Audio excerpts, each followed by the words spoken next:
తిరుమల మహాప్రసాదం తిరుమల లడ్డు చుట్టూ కమ్ముకున్న ఈ మేఘాలు ఆరోపణలు వీటన్నిటికీ సంబంధించి ఒక సమగ్రమైన విశ్లేషణని ఫుల్ అండ్ ఫైనల్లో మనం కంటిన్యూ చేస్తున్నాము.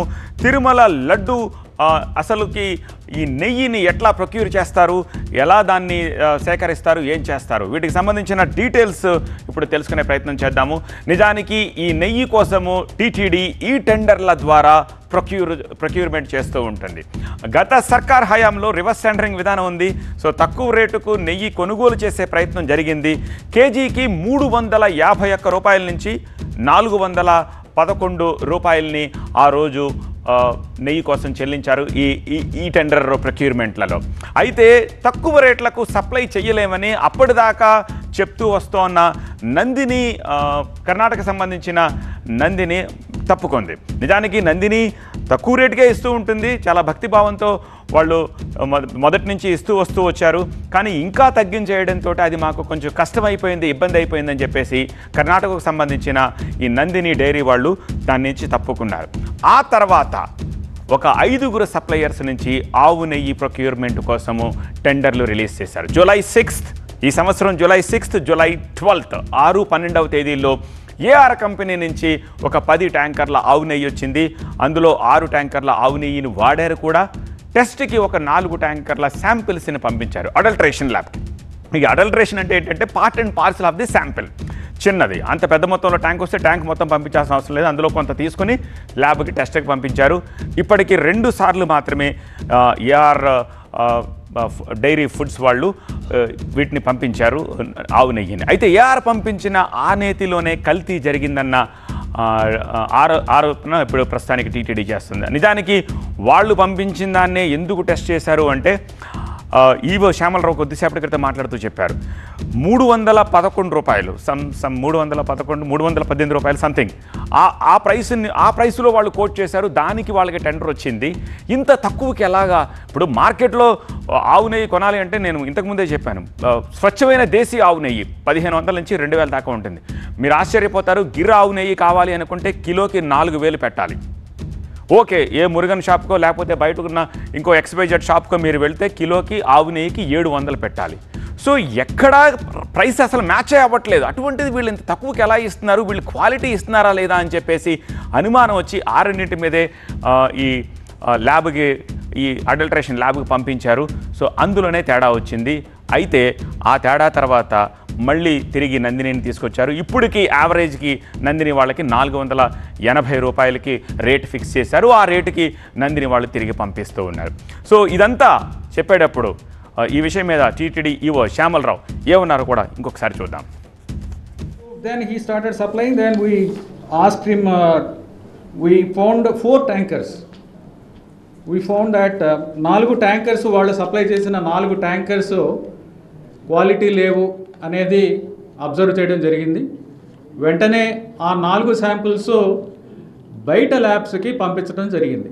బయట ల్యాబ్స్కి పంపిస్తే ఇవి ఫస్ట్ టైం బయట ఒక టీటీడీ సైడ్ నుంచి ఫస్ట్ టైము బయట ఒక ల్యాబొరేటరీకి అడల్ట్రేషన్ టెస్టింగ్కి చేయడము, ఇది పంపించడం అనేది చాలా ఎసెన్షియల్. ఎందుకంటే 320 రూపాయలకి అందరూ కూడా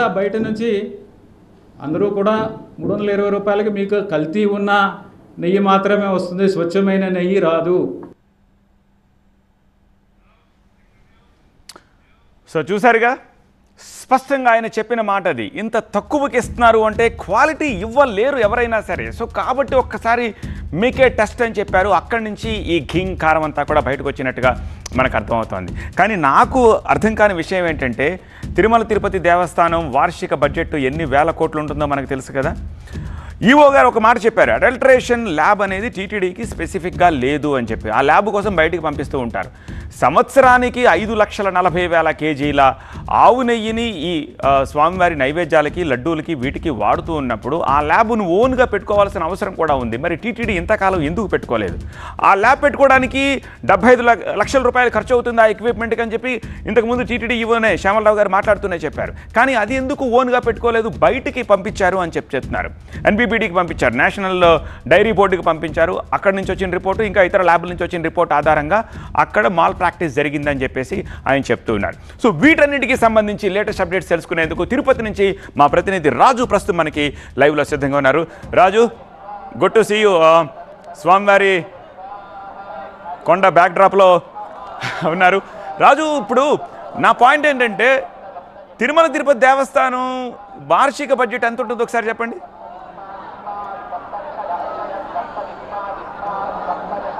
వార్షిక బడ్జెట్ దాదాపుగా 4,500 కోట్లకు పైగా 4,500 కోట్ల రూపాయల వార్షిక బడ్జెట్ ఉంటే 75 లక్షల రూపాయలు చెప్పి ఒక ల్యాబ్ని ఓన్గా పెట్టుకోవడంలో టీటీడీ ఇంతవరకు ఎందుకు ఇంట్రెస్ట్ చూపించలేదు? విచ్ మీన్స్ నా పాయింట్ ఏంటంటే ఇంతవరకు ఎవరు పంపిస్తే ఆ నెయ్యిని తీసుకుని వాడేసుకుంటున్నారు తప్పితే ఏనాడు ల్యాబ్కి పంపించలేదు. ఈఓ గారు ఏం చెప్పారు, మొదటిసారి మేము ల్యాబ్కి పంపించామన్నారు. అంటే ఇంతవరకు ఎప్పుడూ కూడా ల్యాబ్కి పంపించలేదు, రైట్? ఖచ్చితంగా మీరు అన్నట్టుగానే టెండర్ కండిషన్లోనే ఖచ్చితంగా బయట ల్యాబులకి పంపించే టెస్ట్ చేసిన తర్వాతనే తీసుకోవాల్సిన అవసరం ఉందన్నది టెండర్ కండిషన్లో ఉంది. ఎవరైతే గుత్తేదారులు ఉంటారో వీళ్ళు కూడా నెయ్యి సప్లై చేసేవాళ్ళు కానీ లేదంటే టీటీడీకి ఏ ఇంటిగ్రేట్స్ సప్లై చేసినా ఖచ్చితంగా ల్యాబ్ టెస్ట్ జరగాల్సి ఉంది. వాళ్ళు ఇచ్చే రిపోర్ట్తో పాటు బయట ల్యాబులకు పంపించిన తర్వాత అందులో ప్యూరిటీ కానీ లేదంటే టర్మ్స్ అండ్ కండిషన్ ప్రకారము క్వాలిటీ క్వాంటిటీ ఉంటే తప్ప దాన్ని తీసుకునే అవకాశం లేదు. అయితే టీటీడీ ఇప్పటి వరకు కూడా అలాంటి ల్యాబ్ని ఏర్పాటు చేసుకోవడంలో నిర్లక్ష్యం వహించింది. అయితే నేను ప్రస్తుతం తిరుమలలో ఉన్నాను. తిరుమల ఆలయానికి పక్కనే ఒక ల్యాబ్ ఉంది. ఆ ల్యాబొరేటరీ కేవలము అంటే అడాల్ట్రేషన్ జరిగిందా లేదా చూసే అవకాశం ఉంటుంది తప్ప స్పెసిఫికేషన్స్ గుర్తించే అవకాశం లేదు.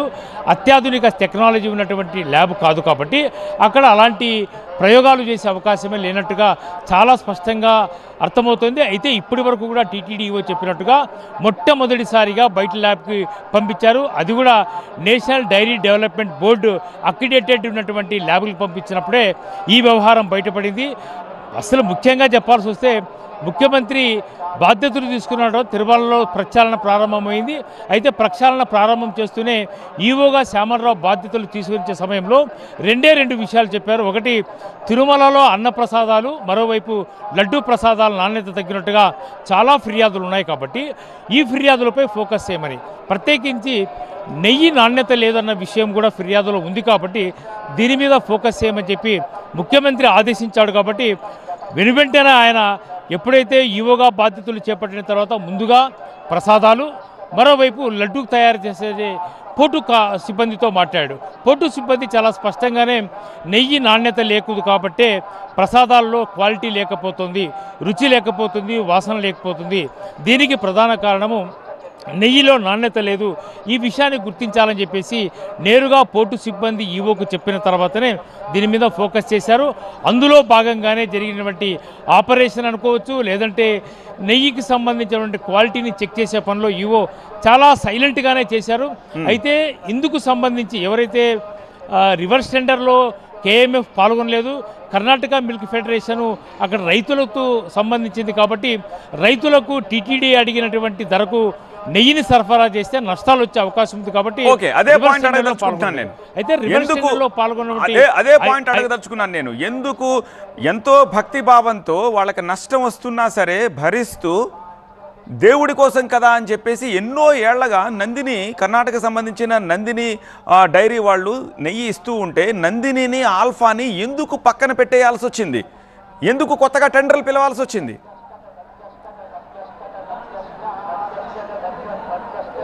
అంటే ఖచ్చితంగా టీటీడీ ఎప్పుడూ కూడా ఒకే టెండర్ ద్వారాతోనో లేదంటే ఒకే సప్లయర్స్ ద్వారా నెయ్యిని ప్రొక్యూర్ చేసే అవకాశం లేదు. అంటే ఈ ప్రొక్యూర్కి ఎప్పుడైతే టెండర్స్ కాల్ఫర్ చేస్తారో ఖచ్చితంగా 5 సప్లయర్స్ నుంచే తీసుకుంటుంది. ఒకవేళ టెండర్ తీసుకున్నటువంటి సప్లయరు సరైన సమయంలో నెయ్యిని సరఫరా చేయకపోతే ఇబ్బందులు ఎదురవుతాయి కాబట్టి 4-5 సప్లయర్స్ని టీటీడీ ఎన్నుకుంటుంది. అయితే టీటీడీలో ఖచ్చితంగా మనం ప్రశ్నించాల్సిన అవసరం ఒకే ఒక అంశం ఏంటంటే, ఎప్పుడైతే టెండర్ కాల్ఫర్ చేసిన తర్వాత టెండర్ పొందినటువంటి సప్లయర్కితో తిరిగి నెగోషియేషన్ చేయడం అనేది టీటీడీలో ఒక బ్యాడ్ కల్చర్గా కూడా చెప్పాల్సిన అవసరం ఉంది. టెండర్ అయిపోతే విచ్ మీన్స్ ఒకసారి టెండర్ అయిపోతే ఇంకా వాళ్ళు ప్రొక్యూర్మెంట్ మొదలు పెడుతూ ఉంటే ఇంకా ఆ తర్వాత అస్సలు సర్వేలెన్స్ ఉండదు. వాళ్ళు ఏం పంపిస్తే అది తీసుకోవడం, వాడేసుకోవడం. కనీసం మధ్యలో వెళ్ళడం, చెక్ చేయడం, వాళ్ళు ఏమి ఇస్తున్నారు, వాళ్ళు ప్రొక్యూర్మెంట్ చేసే చోట శానిటీ ఎలా మెయింటైన్ చేస్తున్నారు, ఎట్లా పంపిస్తున్నారు, ఇలాంటి సర్వేలెన్స్ ఏమీ లేదంటారు. అంటే ఖచ్చితంగా నేను చెప్తున్నది కేవలం టెండర్ సిస్టమ్కు సంబంధించి. టెండర్ సిస్టంలో ఎక్కడైతే సప్లయర్తో తీసుకున్న తర్వాత ఏ ధరకైతే నిర్ణయిస్తాడో ఆ ధరకే కొనుగోలు చేయాలి. అయితే టీటీడీ టెండర్ ప్రక్రియ ముగిసిపోయిన తర్వాత, టెండర్కి ఎవరికైనా ఇచ్చిన తర్వాత కూడా తిరిగి నెగోషియేషన్ టీం అంటూ తిరిగి ధర తగ్గించేందుకు ప్రయత్నం చేయడం ద్వారానే ఇలాంటి నాసిరకం వస్తుంది అన్నది ఎప్పటి నుంచో వినిపిస్తున్న వాదన. మరి టీటీడీ ఇలాంటి సిస్టమ్కు స్వస్తి చెప్పాల్సిన అవసరము ఎంతైనా ఉంది. ఎందుకంటే ఒకసారి టెండర్ పొందిన తర్వాత మరింత తక్కువ ధరకే సప్లై చేయమని చెప్పేసి టీటీడీ నెగోషియేట్ చేయడం అనేదే సరైన విధానం కాదు. ఈ నేపథ్యంలోనే ఇలాంటి కల్తీలు వచ్చేందుకు ఆస్కారం ఉన్నట్టుగా స్పష్టమవుతుంది. అయితే మీరన్నట్టుగానే ఖచ్చితంగా ఇప్పటి వరకు కూడా 351 రూపాయల నుంచి 411 రూపాయల వరకు కూడా నెయ్యిని టీటీడీ ప్రొక్యూర్ చేసుకుంటుంది. అయితే కేజీ నెయ్యి ఇంత తక్కువ ధరకు వస్తున్నప్పుడు రివర్స్ టెండర్లో ఎవరైతే పార్టిసిపేట్ చేశారో వాళ్ళు సప్లై చేస్తున్నటువంటి నెయ్యిలో కల్తీ ఉందా లేదా అన్నది మాత్రం ఇప్పటి వరకు కూడా టీటీడీ చెక్ చేసేందుకు ముందుకు వెళ్ళని పరిస్థితుల్లోనే ఈ కల్తీ నెయ్యి వ్యవహారం బయటపడింది.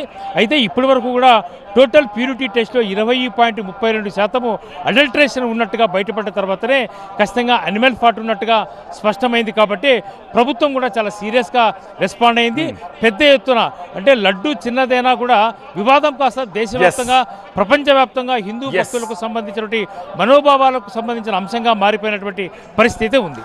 Alright, thank you Raju, details అందించినందుకు. అది పరిస్థితి. ఇది ఎలా ఉంటే ఈ వివాదం దేశవ్యాప్తంగా చాలామందిని అటు పొలిటికల్గాను ఇటు ధార్మికంగాను, ఎందుకంటే రామాలయం ఓపెనింగ్ అప్పుడు 1,00,000 లడ్డూల్ని పంపించినట్టుగా చెప్తూ ఉన్నారు టీటీడీ వాళ్ళు. సో రామాలయానికి సంబంధించిన సత్యేంద్ర స్వామీజీ కూడా దీనిపై మాట్లాడారు. మనోభావాలకు సంబంధించిన అంశము చాలా సీరియస్గా తీసుకోవాలి అని చెప్పి. ఇక పొలిటికల్గా ఇతరత్ర వస్తున్న కమెంట్స్కి తక్కువేం కాదు. లేటెస్ట్గా ఒక బ్రేకింగ్ అంతోంది. పవన్కి ట్వీట్ చేశారు ప్రకాష్ రాజ్. ఆయన రీట్వీట్ చేశారు. లడ్డూ కల్తీ జరిగితే, ఎందుకంటే పవన్ కళ్యాణ్ ట్వీట్ చేశారు మనకు తెలిసిందే, ఆ పవన్ కళ్యాణ్ ట్వీట్కి రీట్వీట్ చేశారు. లడ్డూ కల్తీ జరిగితే ఎంక్వైరీ చేయించండి అంటున్నారు. అధికారంలో ఉన్నది మీరే కదా అంటున్నారు. ఇప్పటికే దేశంలో మతపరమైన గొడవలు చాలా ఉన్నాయి. దేశ ప్రజల్ని రెచ్చగొట్టే విధానం సరికాదు. కేంద్రంలో ఉన్న మీ మిత్రులకి థ్యాంక్స్ అంటూ ప్రకాష్ రాజు సటైరికల్గా పవన్ కళ్యాణ్ చేసిన ట్వీట్కి రీట్వీట్ చేశారు. మీరే అధికారంలో ఉన్నారు కదా, మీరు ఎంక్వైరీ చేయించవచ్చు కదా, మతపరమైన గొడవలు జరగడానికి బోల్డెన్ ఉన్నాయి, మళ్ళీ ఇప్పుడు ఈ వివాదం ఎందుకు, ఎంక్వైరీ చేయించండి, తేల్చండి, నిగ్గు తేల్చండి. కేంద్రంలో ఉన్న మీ మిత్రులకి thanks to your friends in the centre. అంటే ఎన్డీఏ గవర్నమెంట్ బీజేపీతో కలిసి ఉంది కాబట్టి అక్కడున్న జనసేన అండ్ టీడీపీ, సో మీ మిత్రులకి థ్యాంక్స్ అంటూ సటైరికల్గా ప్రకాష్ రాజు రీట్వీట్ చేశారు.